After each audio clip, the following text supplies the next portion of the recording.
So hello, this is the Makeup and Malinois channel. I just wanted to do a little intro to explain what this channel's about, and I don't know, maybe what we're going to try to do, the kind of content we're going to try to offer. Basically, me and my wife Janelle train French ring. We train pet dogs with owned dog boarding facility, dog daycare.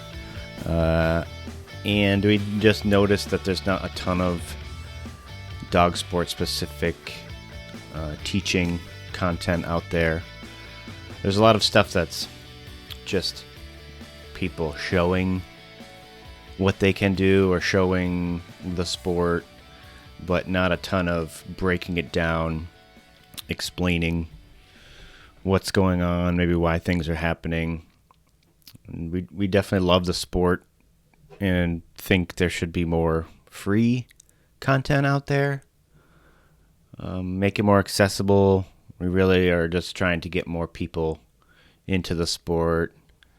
So I think it'd be helpful to show how we do things and maybe show a little bit more content that's a little more realistic. Show the process of, maybe we start something one way, but then end up changing it multiple times. That's really kind of the reality of training. There's a lot of stuff out there that's, step by step. This is exactly how we start dogs, from beginning to end. But it rarely works out that way. When you're working the dog in front of you, you always have to change what you're doing, use different techniques for this dog or that dog. So if you're interested in that kind of thing, stick around. We're going to start off with a puppy Bitework video. We're gonna try to do a series with our newer dog Doja, where we are basically just gonna go through how we do the training, where we start, and I'll show you guys how things are going and hopefully try to break it down and explain what's happening. And if we change something, I'll try to go over like why we changed it, so it's not just I don't know, it's not just like a cookie cutter thing. You guys will see the actual process of when things aren't going great and how we work through those things. All right, cool. See you guys. I'm going to show you some video right now and walk you through it. Hello. So this is what training is like in New York. It's fucking freezing. We got Fenrir. Swear words. Doja's in the crate underneath some animal pelts. No, I don't have an explanation for those. So I should have said something way funnier, like it's so freezing in New York that we have to wrap our dog crates in animal skins. And we're gonna go get breakfast first before we go over to where we're gonna train. And we'll see you there. -11. And this is why we're moving. Fuck this shit.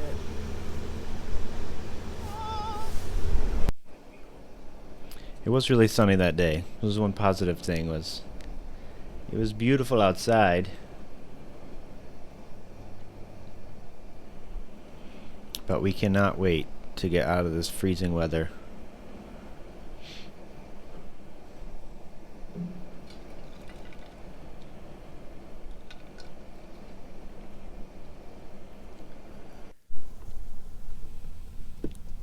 At the Dunks. So this is us getting our necessary fuel and nutrition before we train. We always need to make sure that we're topped off, our caloric needs are met. Oops. And we do that by going to Dunkin' Donuts.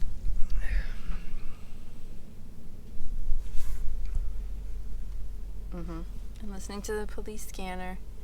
Was it 4 fire trucks that went by? Does anybody else listen to the police scanner for fun? Sometimes we do. 75 fire trucks went by. Alright, so here I wanted to just give you guys a look at the leg sleeves that we use. We have normal French linen leg sleeves and some jute ones. It's important, especially with young dogs, to use the right sleeve. Especially with young dogs that don't have really strong grip strength, using a French linen that's too tough, it's really hard for them to actually grab onto it, so they can just be like constantly slipping off, which can be frustrating for them and can not make it comfortable and hinder, their enjoyment for biting. It's definitely important that you pick a good material and sleeve before your bite work session, before working with any dog. Picking the right sleeve that fits that dog. One of the reasons that we wanted to do this series with Doja was because we believe that she's a nice dog.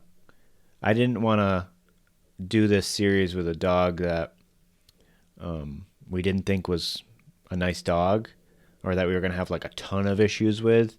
I wanted to be able to show you guys a dog that is kind of what you would want to see in French ring. That we're not going to have major issues with, because the reality is a lot of dogs can't do French ring. So we wanted to, obviously do this series with a dog that is going to be able to progress, and we're going to kind of be able to show you how things should go. But along with that, you're just going to always have the normal trials and tribulations of, training a French ring dog. It's hard. It's not easy to do. So that being said, Doja, we picked her, and she went through kind of like the normal puppy bite work thing. In my opinion, it should be pretty basic. It should be pretty easy with a good dog.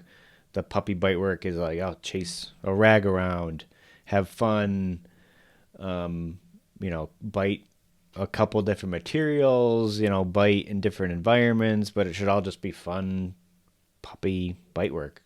There's not a lot to it. It shouldn't, to me, puppy bite work is not complicated at all. And training a dog in bite work is hard, but my opinion is that it should, in general, just be easy. And that's kind of like a mixed message a little bit. But the dog should just want to bite, just be crazy to bite. You shouldn't have to be jumping through any big hoops, which we don't have to do with Doja, as you can see, for the most part. So that's why we chose her to do this series. And with where she's at right now, she just got done teething, so we're ready to jump in here. So here we go in the first session here with Doja.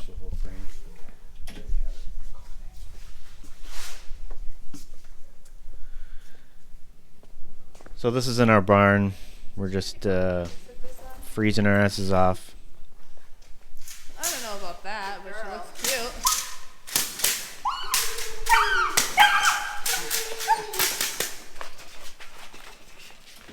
Good girl.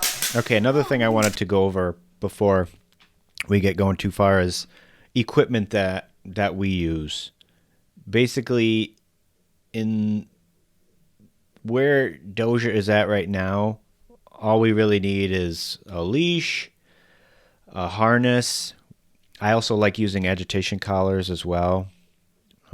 But for this type of work, okay, we're at the beginning. We're using a 6-foot leash, harness, maybe like a tab with a little choker around her neck. And then whatever sleeve you're going to use jute sleeve and a stick. That's pretty much all that we need right now to get going. And then, so right now you can see Doja, like, immediately as soon as she sees me and hears the stick, she's like ready to go. I'm just doing easy prey movements, light stick work, let her bite, and then just some light tugging. I always try to move backwards while I'm working the dog in general, because it keeps them from starting to build a habit of pulling. And that's when, once we give the tug to Doja, we're trying to build a habit of circling and just moving while gripping the tug. So moving in a circle, same direction, build that habit of, like, as soon as you get the thing, just hold it, maintain your grip, don't bring it to the ground. And then after circling, we'll bring her into like a cradle, just cradle under her chin. Okay, now we're gonna have her sit. So it's just promoting calm, gripping, or petting her, praising her, trying to make it just a all-around good time. Okay, and then so right there I just had Janelle outed Doja. And Janelle basically taught Doja a passive out, separate from Bitework, so that way you can just kind of easily bring it over into Bitework and have as little conflict as possible. We definitely teach the out prior to bringing it like fully into formal Bitework.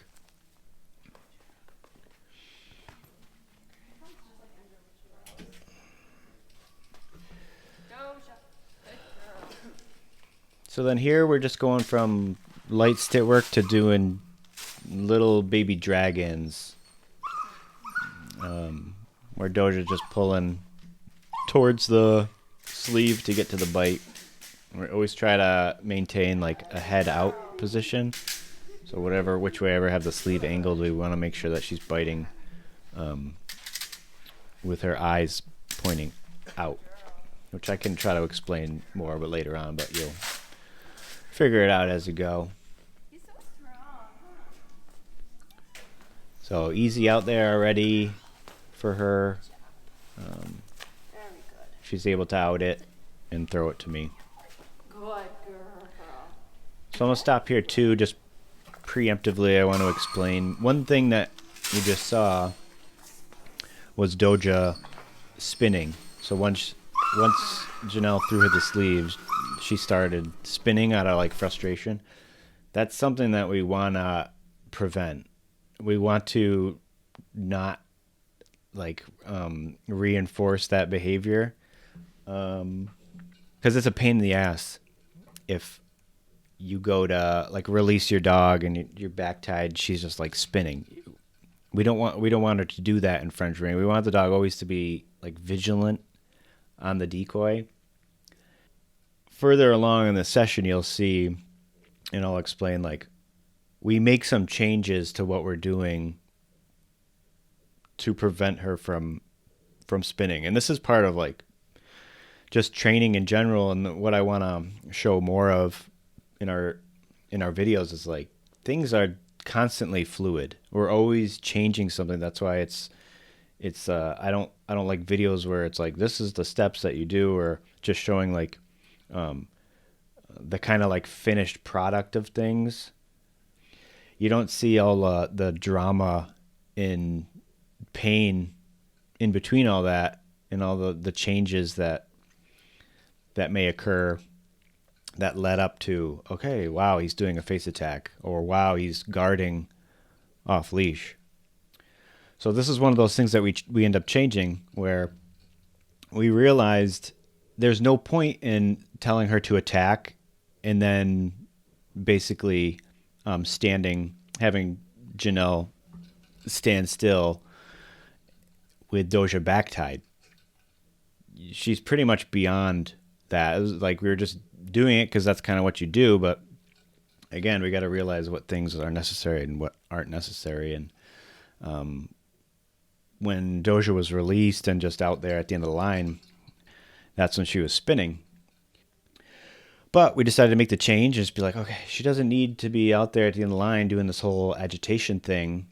She's drivey as all hell. It's more important to Basically, let's practice her sitting calmly, and then when we tell her attack, it's going to be attack. And that means at this stage, it's like, okay, you're calm. Okay, attack. And we're going to drag in. We're just going to drag you in. Every time that we tell her or release her, it's going to be just a smooth drag in or just like a full release. Because we'll practice capping her, and then she gets a reward. She gets a release. So now we're just doing, again, turning around, me stepping in, feeding her a bite. And I'm trying to keep her always at the knee right now. And for the most part, when I'm working her, I want to always be moving backwards. Moving backwards, because in French ring, Belgian ring sport in general, we like dogs to push. We like the dogs to push into the bite. So that's just reinforcing, hey, when you're on the bite, you're going to push, or at least you're coming with the decoy. It's kind of forcing them to walk with the bite, and then we're just going to encourage them to be pushing in.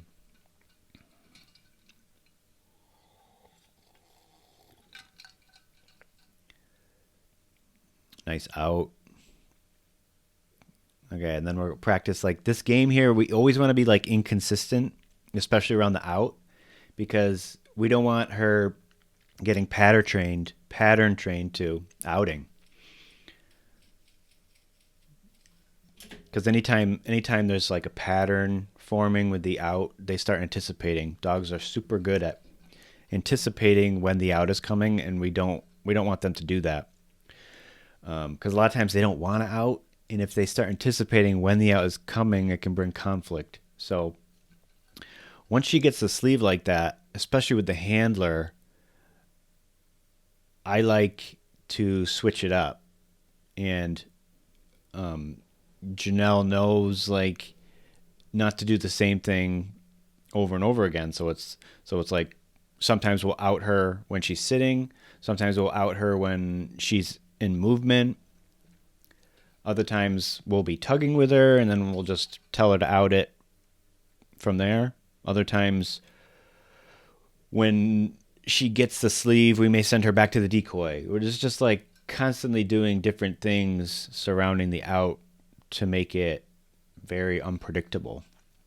And the other thing I want to point out is, for the most part, I'm always trying to rotate into the dog. I don't like to rotate away from the dog, because I want to encourage the dog to basically be like across my body instead of like spinning out away from me.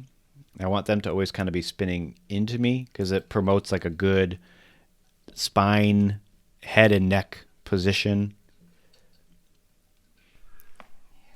Just doing a little stick work here, showing her some stick in some other places, but really light and short.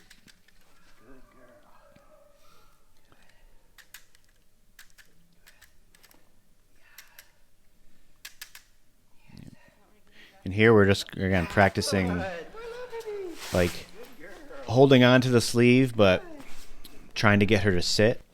This is another situation where it's like, it'd be better to say, hey, maybe let's make this change right now and not force it. Let's just have her stand for right now until we get a more solid sit. It's like, don't stress about the things that aren't super important yet. Keep the fluidity and the enjoyment and the positive vibe of the session going, instead of getting hung up on things that don't really matter. Like the agitation work at the end of the leash. It doesn't really matter, but that's such like a thing in bite work that people do for sometimes too long. Just like, okay, we're gonna post up and just do agitation work. It's a little dragon, another dragon here.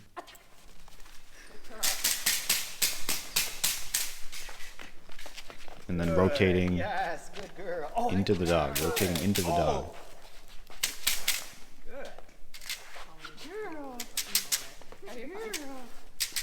Yes, good. Good job. Very good.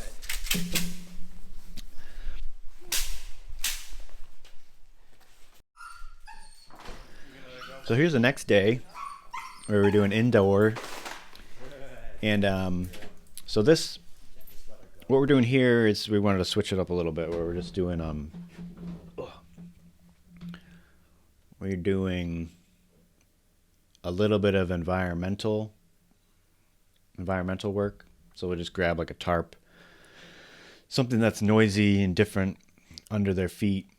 But like you saw right there, we pretty much just did like a straight send, just like run over the tarp really quick. Because we want it to be easy, relatively easy in the beginning, not too difficult when we're starting to use things that may make bite work a little more stressful. Just let her go.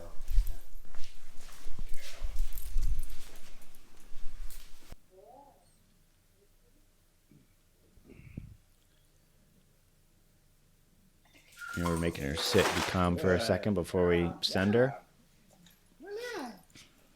Good. And we're doing this. I didn't have the sleeve on my leg because she's not great at targeting yet. So it was basically just like a free send to me just holding the sleeve. I'm trying to just make it fun and enjoyable. You're back in the cradle.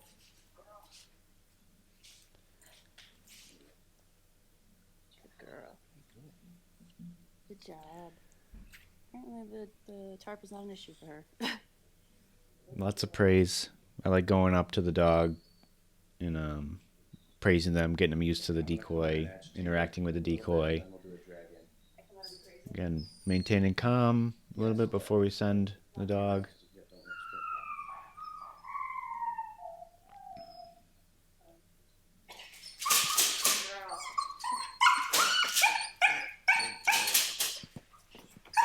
I'm such a great communicator.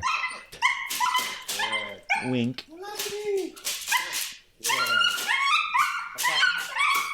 No. See, there's that spinning again. Not ready for free. We'll do dragon. Janelle did a great job preventing her. That's why we have like the tab and the harness. Training bite work is really hard, and working with like a handler decoy, it becomes like a really tight relationship where you have to communicate constantly about what's going on with the dog and what we're working on, and it's impossible to read each other's minds, but you start getting into like a rhythm. But even we've been doing this for years and years together. We still have like miscommunications, and that's just normal. You just have to work through it. And we've gotten really good at it, but as you can see, still like Janelle's like a saint with how well she deals with like my poor communication sometimes. But this is like just part of it, I guess. But she's amazing I get, attitude-y if things aren't like perfect. That's one of my biggest flaws is, just want things to be perfect all the time, and it just can't be that way when you're working with animals, unfortunately. And this is where we finally realized, like, let's not do the post-up agitation thing anymore. It's not necessary. Oh, Good girl. oh. Good girl. So try to get a little bit of different view here. It's not the greatest, but of me working the dog. So just light stick work. When she pushes in or digs in, you try to react. And again, always rotating into the dog as much as possible. Very good. Girl. It's that, or we just skip the agitation Yeah, this is us altogether. talking about that whole thing right now. Girl. We can't do that. Skip it. Skip it.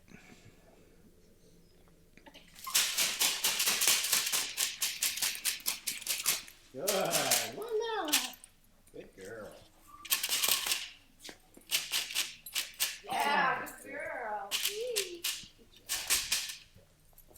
Good. It's all just fun, enjoyable. You just do back and forth, little simple pray movements with your leg. Good girl. Praising, happy. Good. Girl. Good job. How are you gonna tell me she didn't like enjoy biting just for biting? She seems Well, she is more and more. Huh? yeah. Good girl. Good job. We haven't done that since. Good girl. That's pretty much it. So that was one session yesterday and today's session. And we did a little environmental tarp work. And that's it for the footage. So I want to do a little outro, I guess, of just I don't know, some closing statements, remarks. Thank you guys for watching. I hope it was enjoyable. If anybody has video ideas, for sure, please leave them in the comments, because I'd love to know maybe what we should focus on or work on next. But basically, I'm hoping this series is just going to follow Doja's progression from now until as far as we can take her. I feel like that would be really cool. And then I just wanted to mention, obviously, some people probably have no idea who we are, but we've been competing in French ring for a while. Me and my wife Janelle both have Ring 3 dogs that we titled. I've been a decoy since, I don't know, like 2010. We are by far the best. No, I'm just kidding. We're far from the best. But, this sport is awesome and we love it, and we just want to share like what we do and hopefully build a community. It would be great if more high-level trainers put out exactly how they train their dogs. Unfortunately, there is like a thing where it's like some trainers like purposely don't put their stuff out there for whatever reason, but I don't believe in that. So I think it'd be cool to get as many techniques and the way people do things out there as possible. So yeah, but we will see you guys next time. Hope everybody has a great day, a great night, and we'll see you later.